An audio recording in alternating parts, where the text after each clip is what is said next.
ನಮಸ್ತೆ ಸ್ನೇಹಿತರೆ, NCG competitive ಇನ್ಸ್ಟಿಟ್ಯೂಷನ್ಗೆ ಸ್ವಾಗತ. ಸೊ ಇತ್ತೀಚೆಗಂತೂ VAO ಮತ್ತು PDO ಕಂಪಲ್ಸರಿ ಕನ್ನಡ ಏನಿದೆ, ಕಡ್ಡಾಯ ಕನ್ನಡ ಪರೀಕ್ಷೆ, ಇದ್ರ ಬಗ್ಗೆ ಅಂತೂ ತುಂಬ ಡೌಟ್ಗಳು ಶುರು ಆಗ್ಬಿಟ್ಟಿದೆ. ಯಾರು ಅಟೆಂಡ್ ಮಾಡಬೇಕು, ಯಾರು ಅಟೆಂಡ್ ಮಾಡಬಾರ್ದು, ಅದ್ರ ಜೊತೆ ಏನಾದರೂ ಸಪ್ರೇಟಾಗಿ ಹಾಲ್ ಟಿಕೆಟ್ ಬಿಡ್ತಾರೆ ಅದಕ್ಕೆ ಅಂತ, ಎಕ್ಸಾಮ್ ಡೇಟ್ ಯಾವಾಗ ಅನೌನ್ಸ್ ಮಾಡ್ತಾರೆ. ಸೊ ಈ ಥರ ಈ ಗೊಂದಲಗಳು ಏನಿದೆ, ಸೊ ಇದಕ್ಕೆ ಒಂದು ಚಿಕ್ಕ ವಿಡಿಯೋನ, ಸಿಂಪಲ್ಲಾಗಿ ಒಂದು ವಿಡಿಯೋನ ಎಕ್ಸ್ಪ್ಲೇನ್ ಮಾಡ್ತಿದ್ದೀನಿ. ಸೊ ಇದರಲ್ಲಿ ನಿಮಗೆ VAO ಮತ್ತು PDO ಎರಡೂ ಕೂಡ ಇನ್ಕ್ಲೂಡ್ ಆಗಿರುತ್ತೆ. ಆ್ಯಂಡ್ ವಿತ್ ಕ್ವಶನ್ ಪೇಪರ್ ಯಾವ ಥರ ಬರುತ್ತೆ ಕ್ವಶನ್ ಪೇಪರ್ ಅಂತ. ಇವಾಗ VAO ಬಂತು ಅಂದಾಗ ಹೇಗೆ ಬರುತ್ತೆ ಕ್ವಶನ್ ಪೇಪರ್ ಕಡ್ಡಾಯ ಕನ್ನಡ, ಮತ್ತು PDO ಬಂತು ಅಂದಾಗ ಯಾವ ಥರ ಇರುತ್ತೆ ವಿತ್ ಎಕ್ಸಾಂಪಲ್ ನಾನು ಇಲ್ಲಿ ತೊಗೊಂಡಿದ್ದೀನಿ. ಸೊ ಯಾರ್ಯಾರಿಗೆ ಇದ್ರ ಬಗ್ಗೆ ಡೌಟ್ಗಳಿದೆ ಇಲ್ಲಿ ಈ ವಿಡಿಯೋದಲ್ಲಿ ನಿಮಗಿದು ಕ್ಲಿಯರ್ ಆಗುತ್ತೆ ಅಂತ ಹೇಳ್ಬೋದು. ಆ್ಯಂಡ್ ವಿಡಿಯೋ ಶುರುವಾಗೋದಕ್ಕಿಂತ ಮುಂಚೆ ನಮ್ಮ NCG ಸಂಸ್ಥೆಯಲ್ಲಿ ಸೆಪ್ಟೆಂಬರ್ 3ನೇ ತಾರೀಕಿಂದ ಮೆಂಟಲ್ ಅಬಿಲಿಟಿ ಕ್ಲಾಸಸ್ ಶುರುವಾಗ್ತಿದೆ. ಸೊ ಇದನ್ನು ಯಾರು ಮಾಡ್ಕೊಡ್ತಿದ್ದಾರಪ್ಪ ಅಂತ ಅಂದರೆ ಮಂಜುನಾಥ್ ಬ್ಯಾಡ್ಗಿ ಸರ್ ಮಾಡ್ಕೊಡ್ತಿದ್ದಾರೆ. ಸೊ ಇಂಡಿವಿಜುವಲ್ ಆಗಿ ನಿಮ್ಗೆ ಏನಾದ್ರು ಮೆಂಟಲ್ ಅಬಿಲಿಟಿ ಕ್ಲಾಸಸ್ ಮಾತ್ರ ಬೇಕು ಅಂತ ಅಂದವರು ಅದನ್ನು ಕೂಡ ಪರ್ಚೇಸ್ ಮಾಡ್ಬೋದು. ಅದ್ರ ಜೊತೆ ಹೊಸ ಕ್ಲಾಸಸ್ ಕೂಡ ಶುರುವಾಗ್ತಿದೆ ಸೆಪ್ಟೆಂಬರ್ 3ನೇ ತಾರೀಕಿಂದ, KPSC ಬ್ಯಾಚ್ ಅಂತ ಹೇಳ್ತಿದ್ದೀವಿ. ಸೊ ಇದ್ರ ಜೊತೆಗೆ ಯಾರ್ಯಾರು PDOಗೆ ಅಂತ ಹಾಕಿದಿರ ಅಲ್ವಾ ಎಕ್ಸಾಮ್ಗೆ, ಸೊ ಅವ್ರಿಗೂ ಕೂಡ ಟೆಸ್ಟ್ ಸೀರೀಸ್ಗಳು ಶುರುವಾಗಿದೆ. PDO ಅದ್ರ ಜೊತೆಗೆ ನಿಮಗೆ ಪಂಚಾಯತ್ ಅಂತ ಮತ್ತು ಸ್ಪೆಸಿಫಿಕ್ ಟಾಪಿಕ್ ಅಂತ ಕೆಲವೊಂದಂತೂ ಟೆಸ್ಟ್ ಸೀರೀಸ್ಗಳು ಸ್ಪೆಸಿಫಿಕ್ ಆಗಿ PDOಗೆ ಅಂತಲೇ ನಾವು ಡಿಸೈನ್ ಮಾಡಿದ್ದೀವಿ. ಸೊ ಇದರಲ್ಲಿ ನಿಮಗೆ ಸಬ್ಜೆಕ್ಟ್ ವೈಸ್ ಇರ್ಬೋದು ಮತ್ತು ಕಾಂಪ್ರಹೆನ್ಸಿವ್ ಇರ್ಬೋದು, ಪ್ರತಿಯೊಂದು ಪ್ಯಾಟರ್ನಲ್ಲೂ ಕೂಡ ನಾವು ಇಲ್ಲಿ ಕ್ವಶನ್ ಪೇಪರ್ಸ್ನ ತೆಗೆದಿರ್ತೀವಿ. ಯಾರ್ಯಾರು PDOಗೆ ಪ್ರಿಪೇರ್ ಆಗ್ತಿದ್ದೀರಾ ನೀವು ಅದನ್ನು ತೊಗೊಳ್ಬೋದು. ಸೊ ಹಾಗಾದರೆ ವಿಡಿಯೋ ಶುರು ಮಾಡೋಣವಾ? ಸೊ ಫಸ್ಟ್ ನೋಡೋದಾದರೆ ಕೆಲವೊಂದಷ್ಟು ಡೌಟ್ಗಳಿರುತ್ತೆ. ಏನಪ್ಪ ಅಂತ ಅಂದರೆ ಇದನ್ನು ಯಾರು ಬರೀಬೇಕು, ಮೊದಲನೇ ಕ್ವಶನ್ನೇ ಅದು. ಯಾರು ಬರೀಬೇಕು, ಅದು VAOನಾದರೂ ಆಯಿತು PDOನಾದರೂ ಆಯಿತು. ಸೊ ಯಾರು ಬರೀಬೇಕು? ನಾನು ಆಲ್ರೆಡಿ 10th ಫಸ್ಟ್ ಲ್ಯಾಂಗ್ವೇಜ್ ಓದಿದ್ದೀನಿ, ಸೊ ನಾನು ಬರೀಬೇಕಾ? ಅಥವಾ ನಾನು ಆಲ್ರೆಡಿ KPSC ಬೋರ್ಡಲ್ಲಿ ಏನು ಕಂಪಲ್ಸರಿ ಕನ್ನಡ ಏನು ಬರುತ್ತೆ ಅದನ್ನು ಕ್ಲಿಯರ್ ಮಾಡ್ಕೊಂಡಿದ್ದೀನಿ, ಹಾಗಾದರೆ ನಾನು VAOದಲ್ಲೂ ಕೂಡ ಅದನ್ನು ಅಟೆಂಡ್ ಮಾಡಬೇಕಾ ಇನ್ನೊಮ್ಮೆ? ಸೊ ಈ ಥರ ಎಲ್ಲ ಡೌಟ್ಸ್ಗಳಿರುತ್ತಲ್ಲ, ಸೊ ಅದನ್ನೇ ಹೇಳಿದ್ದು VAOಗೆ ಸಪ್ರೇಟಾಗಿ ನೋಡ್ತಿದ್ದೀವಿ ಮತ್ತು PDOಗೆ ಸಪ್ರೇಟಾಗಿ ನಾವು ಇದನ್ನು ನೋಡ್ತಿದ್ದೀವಿ. ಸೊ ಯಾರ್ಯಾರು ಹೊಸದಾಗಿ VAOಗೆ ಮತ್ತು PDOಗೆ ಯಾರ್ಯಾರು ಅಪ್ಲಿಕೇಶನ್ ಹಾಕಿದ್ದೀರಾ, ಹೊಸದಾಗಿ ಅಂತ ಅಂದರೆ ಇವಾಗಿನೂ ನೀವು ಡಿಗ್ರಿ ಪಾಸ್ಡ್ ಔಟ್ ಆಗಿ ಅಥವಾ PU ಪಾಸ್ಡ್ ಔಟ್ ಆಗಿ ಅಪ್ಲಿಕೇಶನ್ ಹಾಕಿದ್ದೀರಾ ಅಲ್ವಾ, ಸೊ ಅವರು ಪ್ರತಿಯೊಬ್ಬರು ಕೂಡ ಬರೀಬೇಕಾಗತ್ತೆ. ಸೊ ಹಾಗಾದರೆ PDOಗೆ ಕೆಲವೊಂದಷ್ಟು ಎಕ್ಸೆಪ್ಷನ್ಸ್ ಇದೆ, ಆದರೆ VAOಗಂತೂ ಯಾವುದೇ ಕಾರಣಕ್ಕೂ ಕೂಡ ಎಕ್ಸೆಪ್ಷನ್ಸ್ಗಳಿಲ್ಲ.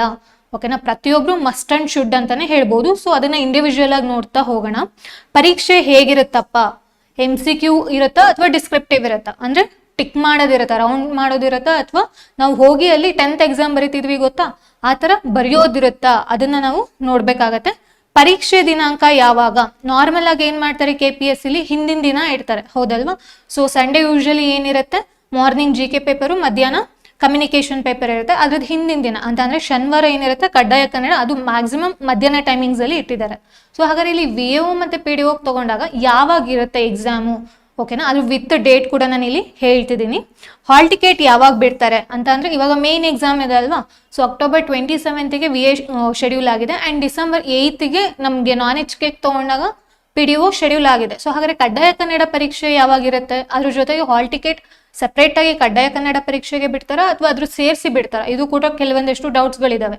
ಸೊ ಇದನ್ನು ಕೂಡ ನಾವು ಕ್ಲಿಯರ್ ಮಾಡ್ತಾ ಹೋಗೋಣ. ಅದ್ರ ಜೊತೆಗೆ ಅದನ್ನೇ ಹೇಳಿದ್ದು, ಸೊ PDOಗೂ ಅಪ್ಲಿಕೇಶನ್ ಹಾಕಿದ್ದೀನಿ, VAOಗೂ ಕೂಡ ನಾನು ಅಪ್ಲಿಕೇಶನ್ ಹಾಕಿದ್ದೀನಿ. ಹೊಸೊಬ್ರು ಕೇಳ್ತಿರ್ತಾರೆ, ಸೊ ನಾನು VAOಲ್ಲೂ ಬರೀಬೇಕು ಮತ್ತು PDOಲ್ಲೂ ಬರೀಬೇಕಾ, ಎರಡು ಕಡೆನೂ ಬರೀಬೇಕಾ ಅನ್ನೋದು ಕೂಡ ಕೆಲವೊಂದು ಡೌಟ್ಗಳಿರುತ್ತೆ. ಹೌದು, ಯಾರು ಹೊಸದಾಗಿ ಅಪ್ಲಿಕೇಶನ್ ಹಾಕಿರ್ತೀರ ಗೊತ್ತಾ VAOಗೆ ಮತ್ತು PDOಗೆ, ಅವರಿಬ್ಬರೂ ಕೂಡ ಇಲ್ಲಿ ಬರೀಬೇಕಾಗತ್ತೆ. ಯಾಕೆ ಅಂತ ಅಂದರೆ VAO ಬೋರ್ಡ್ ಯಾರು ಕಂಡಕ್ಟ್ ಮಾಡ್ತಿರೋ KE ಅವರಲ್ವಾ, ಸೊ KE ಅವರೇ ಬೇರೆ ಆಗಿರುತ್ತೆ ಮತ್ತು KPSC ಬೋರ್ಡೇ ಬೇರೆ ಆಗಿರುತ್ತೆ. ಸೊ ಯಾರು ಹೊಸದಾಗಿ ಅರ್ಜಿ ಹಾಕಿರ್ತೀರ VAOಗೆ ಮತ್ತು PDOಗೆ ಅಂತ ಅವರು ಬರೀಲೇಬೇಕಾಗತ್ತೆ. ಸೊ ಹಾಗಾದ್ರೆ ನೋಡೋಣ. ಫಸ್ಟ್ ನೋಡೋದಾದರೆ ಗ್ರಾಮ ಆಡಳಿತ ಅಧಿಕಾರಿ ಅಂತ ಹೇಳ್ತೀವಿ.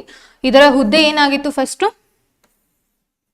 ವಿಲೇಜ್ ಅಕೌಂಟೆಂಟ್ ಆಗಿತ್ತಲ್ವಾ, VA ಅಂತ ಹೇಳ್ತೀವಿ, ಅದನ್ನ ಇವಾಗ ಗ್ರಾಮ ಆಡಳಿತ ಅಧಿಕಾರಿ ಅಂತ ಮಾಡಿದ್ದಾರೆ. ಸೊ ಇದು ಹೊಸದಾಗಿ ನೋಟಿಫಿಕೇಶನ್ ಆಗಿರೋದು. ಇದಕ್ಕಿಂತ ಮುಂಚೆ ಅವರು PU ಮೇಲೆ ಕನ್ಸಿಡರ್ ಮಾಡ್ತಿದ್ರು, ಇದು ನಮ್ಗೆಲ್ರಿಗೂ ಕೂಡ ಗೊತ್ತಿರುವಂಥದ್ದು. ಸೊ ಹಾಗಾದ್ರೆ ಇಲ್ಲಿ ನಾನು ಕ್ವಶನ್ಸ್ನ ಡಿಸ್ಕಸ್ ಮಾಡ್ಕೊಂಡು ಹೋಗ್ತಾ ಇದ್ದೀನಿ. ಮ್ಯಾಕ್ಸಿಮಮ್ ಎಲ್ಲ ಆಯಾಮದಲ್ಲೂ ಕೂಡ ನಾನು ಯೋಚನೆ ಮಾಡಿದ್ದೀನಿ ಈ PPT ರೆಡಿ ಮಾಡ್ಬೇಕಾದ್ರೆ. ಸೊ ಯಾರ್ಯಾರಿಗೆ ಯಾವ್ಯಾವ ಥರ ಪ್ರಾಬ್ಲಮ್ ಅಂದರೆ ಡೌಟ್ಸ್ಗಳು ಬಂದಿದೆ, ಸೊ ಅದನ್ನೆಲ್ಲನೂ ಕೂಡ ನಾನು ಇಲ್ಲಿ ಪುಟಪ್ ಮಾಡಿದ್ದೀನಿ. ಸೊ ಬೇರೆ ಏನಾದ್ರು ಡೌಟ್ಸ್ ಈ ವಿಡಿಯೋ ಮುಗಿದಾದ್ಮೇಲೂ ಕೂಡ ನಿಮ್ಗೆ ಏನಾದ್ರು ಡೌಟ್ಸ್ ಇತ್ತು ಅಂತ ಅಂದರೆ ದಯವಿಟ್ಟು ಕಮೆಂಟ್ ಸೆಕ್ಷನಲ್ಲಿ ತಿಳಿಸಿ. ಯಾರು ಬರಿಬೇಕು ಹಾಗಾದರೆ? VAOನ ಯಾರ್ಯಾರು ಬರಿಬೇಕು, ಎಲ್ಲರೂ ಕೂಡ ಬರೀಬೇಕು, ಏನು ಎಕ್ಸೆಪ್ಷನ್ಸ್ಗಳು ಇಲ್ಲವೇ ಇಲ್ಲ. ಮಸ್ಟ್ ಅಂಡ್ ಶುಡ್ ಅಂತಾನೆ ಹೇಳ್ಬೋದು. ಇನ್ ಕೇಸ್ ಏನಾದರೂ ನೀವು ಆ ಶೆಡ್ಯೂಲ್ ಆಗಿರುತ್ತೆ ಗೊತ್ತಾ, ಅವತ್ತಿನ ದಿನ ಏನಾದರೂ ನೀವು ಹೋಗಿ ಬರೀದಲೇ ಇದ್ರೆ ಏನಾಗುತ್ತಪ್ಪ ಅಂತ ಅಂದರೆ ನಿಮಗೆ ಅಕ್ಟೋಬರ್ 27 ಹಾಲ್ ಟಿಕೆಟ್ ಬರೋದಿಲ್ಲ. ಓಕೆನಾ? ಸೊ ನಿಮಗೆ ಕಡ್ಡಾಯ ಕನ್ನಡ ಪರೀಕ್ಷೆಗೆ ಬೇರೆ ಡೇಟ್ ಇದೆ. ಸೊ ಆ ಡೇಟಲ್ಲಿ ನೀವು ಹೋಗಿ ಬರೀಲೇಬೇಕಾಗತ್ತೆ. ಆ ಡೇಟಲ್ಲಿ ಇನ್ ಕೇಸ್ ಏನಾದ್ರು ನೀವು ಹೋಗಿ ಬರೀದಲೇ ಇದ್ರೆ ನಿಮಗೆ ಮೇನ್ ಎಕ್ಸಾಮಿಗೆ ಕೂರಿಸೋದಿಲ್ಲ. ಮೇನ್ ಎಕ್ಸಾಮ್ ಅಂತ ಅಂದರೆ ಯಾವುದು, ಮಾರ್ನಿಂಗ್ GK, ಮಧ್ಯಾಹ್ನ ಕಮ್ಯುನಿಕೇಷನ್ ಇದೆ ಅಲ್ವಾ. ಸೊ ಸಿಲೆಬಸ್ ನೋಡಿರ್ತಾರೆ ಆಲ್ರೆಡಿ. ಸೊ ಆ ಎಕ್ಸಾಮ್ಗೆ ಯಾವುದೇ ಕಾರಣಕ್ಕೂ ಕೂರಿಸೋದಿಲ್ಲ. ಎಲ್ಲರೂ ಕೂಡ ಏನೂ ಎಕ್ಸೆಪ್ಷನ್ಸ್ ಇಲ್ಲ. ಎಕ್ಸೆಪ್ಷನ್ಸ್ ಇದ್ದಿದ್ರೆ ನಾ ಹೇಳಿರ್ತದೆ. ಸೊ VAಗಂತೂ ಯಾವುದೇ ತರಹದ ಎಕ್ಸೆಪ್ಷನ್ಸ್ ಇಲ್ಲ. ಪ್ರತಿಯೊಬ್ಬರು ಕೂಡ ಹೋಗಿ ಬರಿಬೇಕಾಗತ್ತೆ. ಓಕೆನಾ? ಇದು ಕ್ಲಿಯರ್ ಆಯ್ತಾ? ನೆಕ್ಸ್ಟ್ ನೋಡೋದಾದ್ರೆ ಪರೀಕ್ಷೆ ಹೇಗಿರುತ್ತಪ್ಪ, ಹೌದಲ್ವಾ? ಇದು ತುಂಬಾ ಕನ್ಫ್ಯೂಷನ್ ಇದೆ. MCQ ಇರುತ್ತಾ ಅಥವಾ ಡಿಸ್ಕ್ರಿಪ್ಟಿವ್ ಇರುತ್ತಾ ಅಂತ. VO ಯಾರು ಕಂಡಕ್ಟ್ ಮಾಡ್ತಿರೋದು? KEA, ಕರ್ನಾಟಕ ಎಜುಕೇಶನ್ ಅಥಾರಿಟಿ ಅವರು ಕಂಡಕ್ಟ್ ಮಾಡ್ತಿರೋದು. ಸೊ ಇದರಲ್ಲಿ ಯಾವ ತರ ಇರುತ್ತೆ ಕಡ್ಡಾಯ ಕನ್ನಡ ಪರೀಕ್ಷೆ ಅಂತ ಅಂದ್ರೆ ಟೋಟಲ್ ಆಗಿ 150 ಮಾರ್ಕ್ಸ್ ಇರುತ್ತೆ. ನಾನು ವಿತ್ ಕ್ವಶನ್ ಪೇಪರ್ ನಾನು ಡಿಸ್ಕಸ್ ಮಾಡ್ತೀನಿ. ಸೊ ಒಟ್ಟು ಅಂಕ ಎಷ್ಟು? 150 ಇರುತ್ತೆ. ಟೋಟಲ್ ಆಗಿ ಎಷ್ಟು ಕ್ವಶನ್ಸ್ ಇರುತ್ತಪ್ಪ ಅಂತಂದ್ರೆ 100 ಕ್ವಶನ್ಸ್ ಇರುತ್ತೆ. ಇದೇನು 100 ಕ್ವಶನ್ಸ್ ಇದೆ ಮತ್ತೆ 150 ಮಾರ್ಕ್ಸ್ ಇದೆ ಅಂತಂದ್ರೆ ಪ್ರತಿಯೊಂದು ಕ್ವಶನ್ಗೂ 1.5 ಮಾರ್ಕ್ಸ್ ಇರುತ್ತೆ. ಸೊ 1.5 ಮಾರ್ಕ್ಸ್ ಇಂಟು 100 ಕ್ವಶನ್ಸ್ ಆದ್ರೆ ಎಷ್ಟಾಗುತ್ತೆ ನಿಮಗೆ? ಟೋಟಲ್ ಆಗಿ 150 ಮಾರ್ಕ್ಸ್ ಆಗುತ್ತೆ. ಓಕೆನಾ? ಸೊ 150 ಮಾರ್ಕ್ಸ್ ಇರುತ್ತೆ, 100 ಕ್ವಶನ್ಸ್ ಇರ್ತಾ ಹೋಗುತ್ತೆ. ಸೊ ಇದರಲ್ಲಿ ಎಷ್ಟು ನಾನು ತಗೊಳ್ಬೇಕು? ಮಿನಿಮಮ್ ಅಂತಂದ್ರೆ ಕನಿಷ್ಠ 50 ಅಂಕಗಳು ನೀವು ಪಡಿಲೇಬೇಕಾಗಿರುತ್ತೆ. ಇನ್ ಕೇಸ್ 50 ಅಂಕಕ್ಕಿಂತ ನೀವೇನಾದ್ರು 1 ಮಾರ್ಕ್ಸ್ ಕೂಡ ಕಡಿಮೆ ಪಡೆದ್ರೆ ನೀವು ಎಲಿಜಿಬಲ್ ಇರೋದಿಲ್ಲ. ಓಕೆನಾ? GK ಮತ್ತೆ ಕಮ್ಯುನಿಕೇಶನ್ ಪೇಪರ್ ಬರೆಯೋದಕ್ಕೆ. ಸೊ 150ಕ್ಕೆ ಅಟ್ಲೀಸ್ಟ್ ನೀವು 50 ಮಾರ್ಕ್ಸ್ ಸ್ಕೋರ್ ಮಾಡಲೇಬೇಕಾಗತ್ತೆ. ಅಂಡ್ ಎಲ್ಲರೂ ಕೂಡ ಸ್ಕೋರ್ ಮಾಡ್ತೀರಾ, ನಿಮಗೆ ಈಸಿ ಇರುತ್ತೆ ಕ್ವಶನ್ ಪೇಪರ್, ಏನಂತ ಟಫ್ ಏನೂ ಇರಲ್ಲ. ಸೊ ಹಾಗಾದ್ರೆ ಇಲ್ಲೇನಾದ್ರು ನೆಗೆಟಿವ್ ಇರುತ್ತಾ? ಹೌದಲ್ವಾ? ಇದು ಕೂಡ ಕನ್ಫ್ಯೂಷನ್ ಇರುತ್ತೆ. ಕ್ವಶನ್ ಪೇಪರ್ನ ಎಲ್ಲರೂ ಅಟೆಂಡ್ ಮಾಡಲೇಬೇಕು. ಹೌದು, ಅದ್ರ ಜೊತೆಗೆ ಇದರಲ್ಲಿ ಎಷ್ಟು ಮಾರ್ಕ್ಸ್ ಇರುತ್ತೆ? 150 ಮಾರ್ಕ್ಸ್ ಇರುತ್ತೆ. ನಾರ್ಮಲ್ ಆಗಿ 100 ಕ್ವಶನ್ಸು MCQ.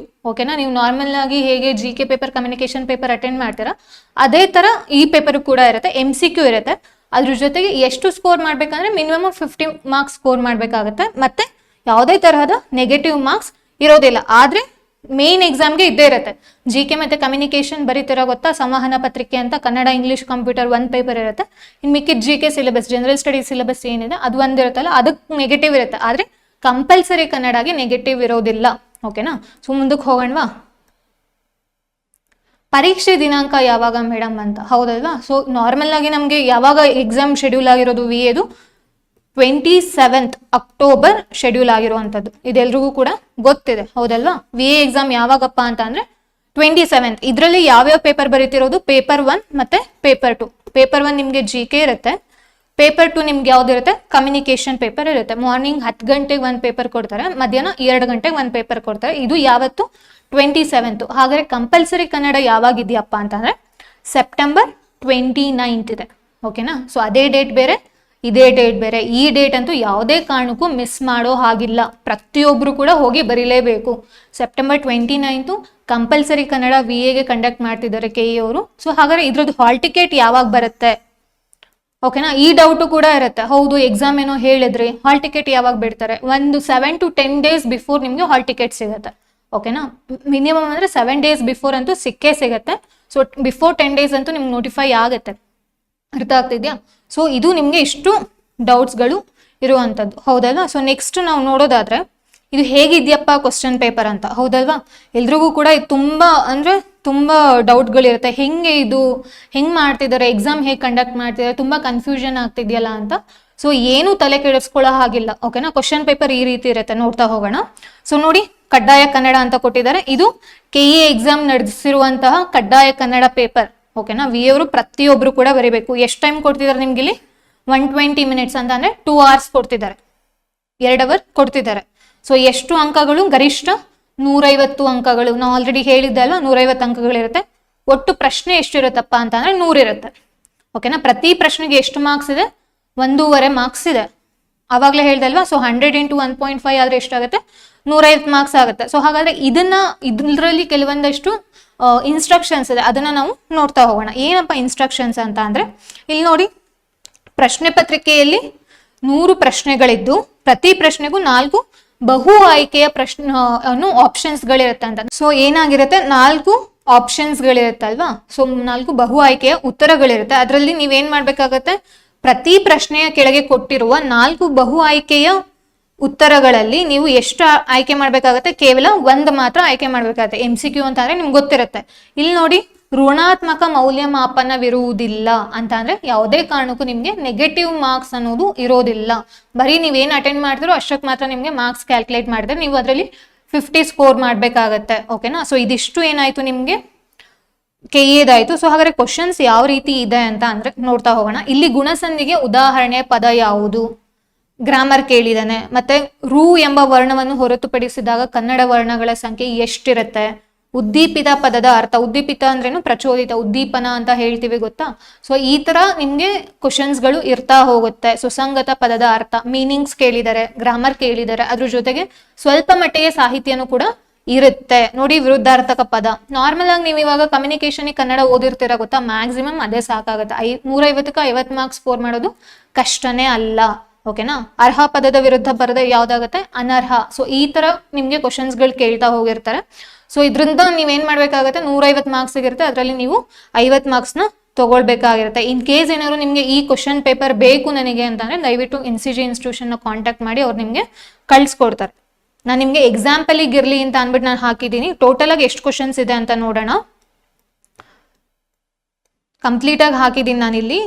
ಸೊ ಯಾರ್ಯಾರಿಗೆ ರಿಕ್ವೈರ್ಮೆಂಟ್ ಇದೆ ನೀವು ಅದನ್ನ ಇನ್ಸ್ಟಿಟ್ಯೂಷನ್ ಕಾಂಟ್ಯಾಕ್ಟ್ ಮಾಡ್ಬೋದು. ನೋಡಿ, ಗೀಜಗನ ಗೂಡು ತೊಟ್ಟಿಲಿನಂತೆ ತೂಗುತ್ತಿದೆ. ಈ ಅಲಂಕಾರದಲ್ಲಿರುವ ಉಪಮಾನ ಯಾವುದು? ಹೌದಲ್ವಾ, ಅಲಂಕಾರ, ಸಂಧಿ, ಸಮಾಸ ಇದೆಲ್ಲ ನಾರ್ಮಲ್ ಗ್ರಾಮರ್ ಅಲ್ಲಿ. ಈ ಕೆಳಗೆ ಅಡಿಗೆರೆ ಎಳೆದ ಪದ ಯಾವ ಅವ್ಯಯ? ಅವ್ಯಯಗಳು ಕೇಳಿದರೆ. ಮಾಸ್ ಮೀಡಿಯಾ ಪದದ ಕನ್ನಡ ರೂಪ. ನೋಡಿ, ಕನ್ನಡದಿಂದ ಇಂಗ್ಲಿಷ್ಗೂ ಕೂಡ ಕೇಳಿದ್ದಾರೆ. ಅಂತ ಅಂದ್ರೆ ಏನ್ ಮೀನಿಂಗ್ ಅದ್ರದ್ದು ಅಂತ. ಹೌದಲ್ವಾ, ಮಾಸ್ ಮೀಡಿಯಾ ಅನ್ನೋದೇನು ಇಂಗ್ಲಿಷ್ ವರ್ಡು. ಸೊ ಅದನ್ನ ಕನ್ನಡದಲ್ಲಿ ನಾವೇನ್ ಹೇಳ್ತೀವಿ ಅಂತನೂ ಕೂಡ ಇದರಲ್ಲಿ ಕೇಳಿದ್ದಾರೆ. ಕೆಳಗಿನವುಗಳಲ್ಲಿ ಯಾವುದು ಗುಂಪಿಗೆ ಸೇರದ ಪದ? ಹೌದಲ್ವಾ, ನಿಮ್ಗೆ ಮೀನಿಂಗ್ಸ್ ಕೂಡ ಜಾಸ್ತಿ ಕೇಳಿದ್ದಾರೆ. ನೋಡಿ, ತನಯ, ತನುಜೆ, ಸುತ, ಸುಪುತ್ರ ಅಂತ ಇದೆ. ಸೊ ಈ 3 ಏನಾಗುತ್ತೆ, 1, 3, 4 ಏನಾಗುತ್ತೆ, ಇದು ಪುತ್ರನಿಗೆ ಸಂಬಂಧಪಟ್ಟಿದ್ದು. ತನುಜೆ ಅಂತ ಅಂದ್ರೇನು, ಹುಡುಗಿ ಆಗ್ಬಿಡ್ತಾಳಲ್ವಾ, ಆದ್ರಿಂದ ಇದನ್ನ ನಾವು ಗುಂಪಿಗೆ ಸೇರದ ಪದ ಅಂತ ತೆಗಿಬಹುದು. ಬಿಸಿಲ್ಗುದುರೆ ಪದದ ಅರ್ಥ ಏನ್? ಬಿಸಿಲ್ಗುದುರೆ ಅಂತಂದ್ರೆ ಭ್ರಮೆ ಅಲ್ವಾ, ಹೌದಲ್ವಾ. ಸೊ ಈ ತರ ನಿಮ್ಗೆ ಟೋಟಲ್ ಆಗಿ ಎಷ್ಟು ಕ್ವಶನ್ಸ್ ಇದೆ ನೋಡಿ, 100 ಕ್ವಶನ್ಸ್ ಇದೆ. ಅರ್ಥ ಆಗ್ತಿದ್ಯಾ? ಐ ಥಿಂಕ್ VA ಅವ್ರಿಗೆ ಕ್ಲಾರಿಟಿ ಕೊಟ್ಟೆ ಅಂತ ಅನ್ಕೊಳ್ತೀನಿ. ಸೊ VA ಅವ್ರಿಗೂ ಇನ್ನೊಂದ್ಸತಿ ರಿವೈಸ್ ಮಾಡ್ತೀನಿ. ಪ್ರತಿಯೊಬ್ರು ಕೂಡ VO ಎಕ್ಸಾಮ್ ಅಟೆಂಡ್ ಮಾಡಬೇಕು. ಹಾಲ್ ಟಿಕೆಟ್ ಯಾವಾಗ ಬಿಡ್ತಾರೆ, 7 to 10 days before hall ticket ಬಿಡ್ತಾರೆ. ಎಕ್ಸಾಮ್ ಯಾವಾಗ ಶೆಡ್ಯೂಲ್ ಆಗಿದೆ, September 29 ಶೆಡ್ಯೂಲ್ ಆಗಿದೆ. ಎಕ್ಸಾಮ್ ಪ್ಯಾಟ್ರನ್ ಯಾವ ತರ, ಮಾದರಿ ಯಾವ ತರ ಇರುತ್ತೆ, ಪರೀಕ್ಷಾ ಮಾದರಿ ಅಂತಂದ್ರೆ MCQ ಇರುತ್ತೆ. ಓಕೆನಾ. ಮತ್ತೆ ಯಾವುದೇ ತರದ್ ನೆಗೆಟಿವ್ ಇರಲ್ಲ. Total marks 150, total number of questions 100 ಇರುತ್ತೆ. ಪ್ರತಿ ಕ್ವಶನ್ಗೂ 1.5 ಮಾರ್ಕ್ಸ್ ಇರುತ್ತೆ. ನೀವು ಎಷ್ಟು ಸ್ಕೋರ್ ಮಾಡ್ಬೇಕಾದ್ರಲ್ಲಿ ಮಿನಿಮಮ್ 50 ಮಾರ್ಕ್ಸ್ ಸ್ಕೋರ್ ಮಾಡಲೇಬೇಕು. ಇನ್ ಕೇಸ್ ಏನಾದ್ರು ನೀವು 50 ಮಾರ್ಕ್ಸ್ ಸ್ಕೋರ್ ಮಾಡಿ ಎಲಿಜಿಬಲ್ ಆದ್ರೆ ಮಾತ್ರ ನಿಮ್ಗೆ October 27 ಇರೋ ಎಕ್ಸಾಮ್ಗೆ ನಿಮ್ಗೆ ಎಲಿಜಿಬಲ್ ಇರ್ತೀರಾ, ಇಲ್ಲ ಅಂತಂದ್ರೆ ಇರಲ್ಲ. ಓಕೆನಾ. ಇದು ಕ್ಲಾರಿಟಿ ಸಿಕ್ತು ಅಂತ ಅನ್ಕೊಳ್ತೀನಿ. ಸೊ ಹಾಗಾದ್ರೆ ನೆಕ್ಸ್ಟ್ ಇವಾಗ PDOದ್ದು ಡಿಸ್ಕಸ್ ಮಾಡೋಣ. ಅಂತಂದ್ರೆ PDO ಕೂಡ ಕೆಲವೊಬ್ಬರಿಗೆ ಡೌಟ್ ಇರುತ್ತೆ, ಯಾರು ಹೊಸ ಅಪ್ಲಿಕೇಶನ್ ಹಾಕಿರ್ತಾರೋ ಅವರಿಗೆ. ಸೊ ಅದನ್ನ ಡಿಸ್ಕಸ್ ಮಾಡೋಣ. ಡಿಸ್ಕಸ್ ಮಾಡೋದಕ್ಕಿಂತ ಮುಂಚೆ ಯಾರ್ಯಾರು KS ಮೇನ್ಸ್ಗೆ ಪ್ರಿಪೇರ್ ಆಗ್ತಿದ್ರೆ, ಓಕೆನಾ. ಸೊ KS ಮೇನ್ಸ್ಗೆ ಪ್ರಿಪೇರ್ ಆಗ್ತಿತ್ತು ಅಂತಂದ್ರೆ ನಮ್ಮಲ್ಲಿ September 3ನೇ ತಾರೀಕಿಂದ ಹೊಸ ಬ್ಯಾಚಸ್ ಶುರುವಾಗಿದೆ. ಅಂಡ್ ಇದಕ್ಕೆ ನಿಮಗೆ ಬಂತು ಅಂತಂದ್ರೆ ಸಬ್ಜೆಕ್ಟ್ ವೈಸ್ ತಗೊಳ್ಬಹುದು ನೀವು. ಬರೀ ಈಚ್ ಸಬ್ಜೆಕ್ಟ್ ಮಾತ್ರ ಬೇಕು, ಪಬಾರ್ಡ್ ಮಾತ್ರ ಬೇಕು, ಇಲ್ಲ ಹಿಸ್ಟ್ರಿ ಮಾತ್ರ ಬೇಕು ಅಂತಂದ್ರೆ ಆ ಥರನೂ ಕೂಡ ಸಿಗ್ತಾ ಹೋಗುತ್ತೆ. ಅದ್ರ ಜೊತೆ ಇಲ್ಲ ನಂಗೆ ಹೋಲ್ ಆಗಿ ಬರೀ GS1 ಮಾತ್ರ ಬೇಕು, GS2 ಮಾತ್ರ ಬೇಕು ಅಂತ ಅಂದಾಗ್ಲೂ ಕೂಡ ನಿಮ್ಗೆ ಸಿಗ್ತಾ ಹೋಗುತ್ತೆ. ಅದ್ರ ಜೊತೆ ಟೆಸ್ಟ್ ಸಿರೀಸ್ ಕೂಡ ಅವೈಲಬಲ್ ಇದೆ. ಟೆಸ್ಟ್ ಸಿರೀಸು ಕೂಡ ನಿಮ್ಗೆ ಆ ಥರನೇ ಸಿಗುತ್ತೆ. ಚಾಪ್ಟರ್ ವೈಸ್ ಇದೆ, ಸೆಕ್ಷನ್ ವೈಸ್ ಇದೆ, ಮತ್ತೆ ಕಾಂಪ್ರಹೆನ್ಸಿವ್ ಇದೆ. ಸೊ ಯಾವುದಕ್ಕೆ ನಿಮ್ಗೆ ರಿಕ್ವೈರ್ಮೆಂಟ್ ಇದೆ, ಫ್ಲೆಕ್ಸಿಬಲ್ ಇರೋದ್ರಿಂದ ನೀವು ಯಾವ್ದನ್ನ ಬೇಕಾದ್ರೂ ಚೂಸ್ ಮಾಡ್ಬೋದು. ಓಕೆನಾ. ಸೊ ಅಂಡ್ ಇನ್ನೊಂದೇನಂತ ಅಂದ್ರೆ ಈ September 8 ಒಂದು ಮೇನ್ಸ್ ಮಾಕ್ ಟೆಸ್ಟ್ ನಾವು ಕಂಡಕ್ಟ್ ಮಾಡ್ತಿದ್ದೀವಿ. ಸೊ ಯಾರ್ಯಾರಿಗೆ ಇಂಟ್ರೆಸ್ಟ್ ಇದೆ, ಆಲ್ರೆಡಿ ಇವಾಗ KS ಎಕ್ಸಾಮ್ ಬಂದಿರ್ತೀರ ಅಲ್ವಾ. ಸೊ ಯಾರ್ಯಾರು ಮೇನ್ಸ್ಗೆ ತಗೊಳ್ಬೇಕು ಅಂತ ಇದ್ದವರು ಒಂದು ಟೆಸ್ಟ್ ಅಟೆಂಡ್ ಮಾಡಿ ನೋಡೋಣಪ್ಪ ಆ ಥರ ಏನಾದ್ರು ಮೈಂಡ್ ಸೆಟ್ ಇತ್ತು ಅಂತಂದ್ರೆ ದಯವಿಟ್ಟು GS3ಗೆ ನಾವು ಕಂಡಕ್ಟ್ ಮಾಡ್ತಿದ್ದೀವಿ. September 8ಗೆ ಇರುತ್ತೆ. ಸೊ ಇನ್ನು ಹೆಚ್ಚಿನ ಇನ್ಫಾರ್ಮೇಷನ್ಗೆ ಇನ್ಸ್ಟಿಟ್ಯೂಷನ್ ನೀವು ಕಾಂಟ್ಯಾಕ್ಟ್ ಮಾಡಿ. ಸೊ ಹಾಗಾದ್ರೆ ಇವಾಗ PDOದು ನಾವು ನೋಡೋದಾದ್ರೆ ಯಾರು ಬರೀಬೇಕು PDO ಅನ್ನೋದು ಡೌಟ್ ಇರುತ್ತೆ, ಹೌದಲ್ವಾ. ಯಾರು ಬರೀಬೇಕು? ಅಂಡ್ ಕೆಲವೊಬ್ರು ಯಾರು ಆಲ್ರೆಡಿ ಕಂಪಲ್ಸರಿ ಕನ್ನಡ ಕ್ಲಿಯರ್ ಮಾಡಿರ್ತಾರೆ ಗೊತ್ತಾ, ಇವ್ರಿಗೆ ಯಾವುದೇ ತರಹದ ಗೊಂದಲಗಳಿರಲ್ಲ. ಯಾರು ಫಸ್ಟ್ ಟೈಮ್ ಅಟೆಂಡ್ ಮಾಡಕ್ ಹೋಗ್ತಿದಾರೆ ಗೊತ್ತಾ, ಅವ್ರಿಗೆ ಮಾತ್ರ ಇದು ಡೌಟ್ಸ್ಗಳಿರುತ್ತೆ. ಸೊ ಯಾರಪ್ಪ ಬರೀಬೇಕು ಇವರು ಅಂತ ಅಂದ್ರೆ 29ನೇ ತಾರೀಕು 11ನೇ ತಿಂಗಳು 2022 ನಂತರ ಯಾರ್ಯಾರು ಕಂಪಲ್ಸರಿ ಕನ್ನಡ ಬರೆದು ಎಕ್ಸಾಮ್ ಕ್ಲಿಯರ್ ಆಗಿದಿರೋ ಓಕೆನಾ ಅವರು ಬರೆಯೋ ಅವಶ್ಯಕತೆ ಇಲ್ಲ. ಮತ್ತೆ ಇನ್ನೊಂದೇನು ಡೌಟು ಅಂತ ಅಂದರೆ ಎಕ್ಸಾಮ್ ಅಪ್ಲಿಕೇಶನ್ ಹಾಕ್ಬೇಕಾದ್ರೆ ನಮ್ದು ಇನ್ನೂ ರಿಸಲ್ಟ್ ಬಂದಿರಲಿಲ್ಲ ಮ್ಯಾಮ್ ಒಂದು ಓಕೆನಾ. ಮತ್ತು ಎಕ್ಸಾಮ್ ಅಪ್ಲಿಕೇಶನ್ ಹಾಕ್ಬೇಕಾದ್ರೆ ನನ್ನ ಹತ್ರ ಕಡ್ಡಾಯ ಕನ್ನಡ ಸರ್ಟಿಫಿಕೇಟ್ ಇತ್ತು, ಆದರೆ ಅಲ್ಲಿ ಎಂಟರ್ ಮಾಡ್ಬೇಕಾದ್ರೆ ನೋ ಅಂತ ಕೊಟ್ಬಿಟ್ಟಿದ್ದೆ, ಹೌದಲ್ವಾ. ಸೊ ಈ ಥರ ಗೊಂದಲಗಳು ಕೂಡ ಇರುತ್ತೆ. ಆದ್ರಿಂದ ನೀವೇನು ಮಾಡಬೇಕು, ದಯವಿಟ್ಟು KPSC ಕಾಂಟ್ಯಾಕ್ಟ್ ಮಾಡಿ. ನಾರ್ಮಲ್ ಆಗಿ ಏನಾಗಿರುತ್ತೆ ನಿಮ್ದಲ್ಲಿ ರಿಜಿಸ್ಟರ್ ಆಗಿರುತ್ತೆ, ಸೊ ನೀವು ಹೋಗಿ ಬರೆಯೋ ಅವಶ್ಯಕತೆ ಇರೋದಿಲ್ಲ ಈ ಥರ ಕೇಸಸ್ ಇದ್ದಾಗ. ಆದರೆ ಏನಾಗುತ್ತೆ ಅಂತಂದರೆ ನಾನು ಚಾನ್ಸಸ್ ತೊಗೊಳ್ಳೋದಿಲ್ಲ, ಯಾವುದಕ್ಕೂ ಹೋಗಿ ಬರೆದ್ಬಿಟ್ಟು ಬರ್ತೀನಿ. ನೀವು ಆಲ್ರೆಡಿ ಒಂದ್ಸತಿ ಬರೆದಿರೋದ್ರಿಂದ ಇನ್ನೊಂದ್ಸತಿ ಬರೆಯೋದೇನೂ ತೊಂದರೆ ಆಗಲ್ಲ ಓಕೆನಾ. ಸೊ ಇನ್ ಕೇಸ್ ಇಲ್ಲ ನಾನು ಬರೆಯಲ್ಲ ನೋಡ್ತೀನಿ ಅನ್ನೋರು ಯಾರು ಇತ್ತು ಅಂದರೆ ದಯವಿಟ್ಟು ಒಂದ್ಸತಿ KPSC ಅವ್ರನ್ನ ನೀವು ಕಾಂಟ್ಯಾಕ್ಟ್ ಮಾಡಿ. ಈ ಥರ ಕೂಡ ಕೇಸಸ್ಗಳನ್ನ ನಾವು ನೋಡಿದ್ದೀವಿ. ಸೊ ಯಾರ್ಯಾರು ನವೆಂಬರ್ 29, 2022 ಆದಮೇಲೆ ಯಾರ್ಯಾರು ಕಡ್ಡಾಯ ಕನ್ನಡ ಬರೆದು ಪಾಸ್ ಆಗಿದ್ದೀರೋ ಮತ್ತು PDO ಅಪ್ಲಿಕೇಶನ್ ಹಾಕ್ಬೇಕಾದ್ರೆ ಯಾರು ಅಪ್ಲೈ ಮಾಡಿದಿರೋ ಅವರು ಬರೆಯೋ ಅವಶ್ಯಕತೆ ಇಲ್ಲ. ಸೊ ಯಾರ್ಯಾರು ಹೊಸದಾಗಿ ಬರೀತಿದ್ದೀರಾ ಗೊತ್ತಾ, ಅಂದರೆ PDOಗೆ ಇವಾಗಿನ್ನೂ ಹೊಸದಾಗಿ ಅಪ್ಲಿಕೇಶನ್, KPSCಲೇ ಹೊಸದಾಗಿ ಅಪ್ಲಿಕೇಶನ್ ಹಾಕ್ತಿರೋದು ಇತ್ತೀಚೆಗೆ ಅಂತ ಅಂದಾಗ ನೀವು ಬರೀಬೇಕಾಗತ್ತೆ.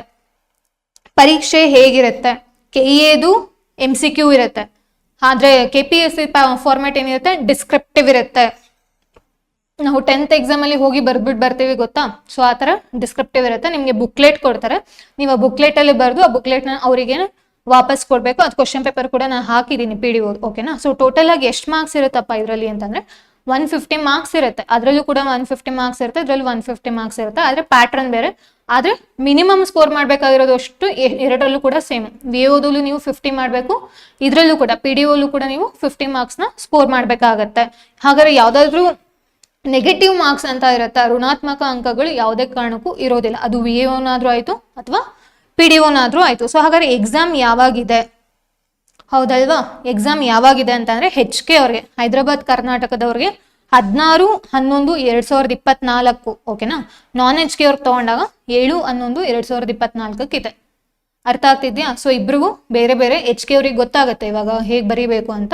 ಸೊ 16ನೇ ತಾರೀಕಿದೆ, ನಾನ್ HK ಅವ್ರಿಗೆ 7th ಇದೆ.